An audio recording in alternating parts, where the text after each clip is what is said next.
जय श्री कृष्णा। सभी गीता प्रेमियों का आशा डिजिटल क्रिएशंस में हार्दिक स्वागत है।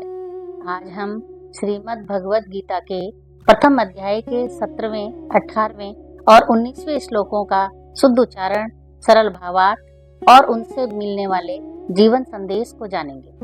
इन श्लोकों में पांडव पक्ष के महान योद्धाओं द्वारा शंखनाद का वर्णन है।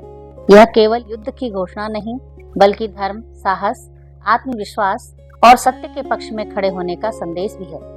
तो आइए श्रद्धा के साथ इन दिव्य श्लोकों का अध्ययन प्रारंभ करें। कायश्च परमेश्वासस् शिखंडी च महारथः धृष्टद्युम्नो विराटश्च सात्यकिश्चापराजितः। काशी के राजा शिखंडी, धृष्टद्युम्न, विराट और सात्यकी ये सभी महान और पराक्रमी योद्धा थे तथा युद्ध के लिए तैयार थे।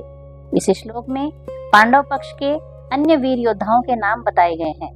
ये सभी वीर और युद्ध कला में निपुण थे। उनकी उपस्थिति में पांडव सेना और भी मजबूत दिखाई दे रही थी।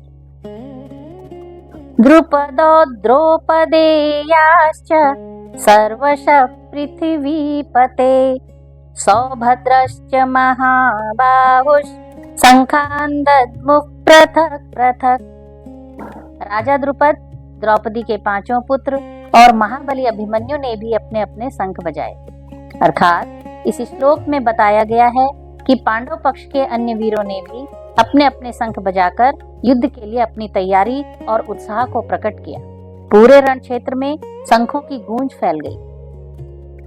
सघोषो धातराष्ट्राणाम् हृदयानि व्यधारयत् नभश्च पृथिवीं चैव तुमुलो व्यनुनादयन्।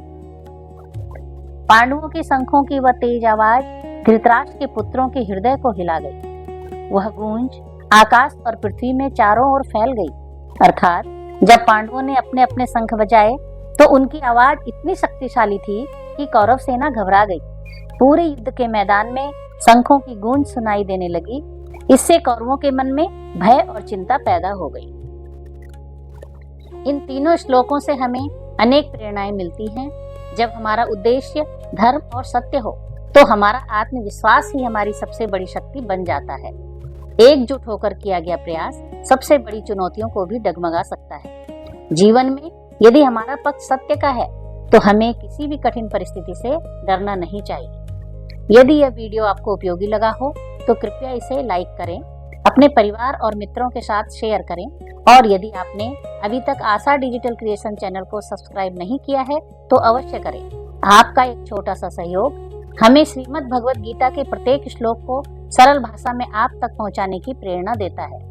अगले वीडियो में हम श्रीमद् भगवत गीता के प्रथम अध्याय के 20वें, 21वें और 22वें श्लोकों का शुद्ध उच्चारण, सरल भावार्थ और जीवनोपयोगी संदेश लेकर उपस्थित होंगे। तब तक के लिए नमस्कार। जय श्री कृष्णा।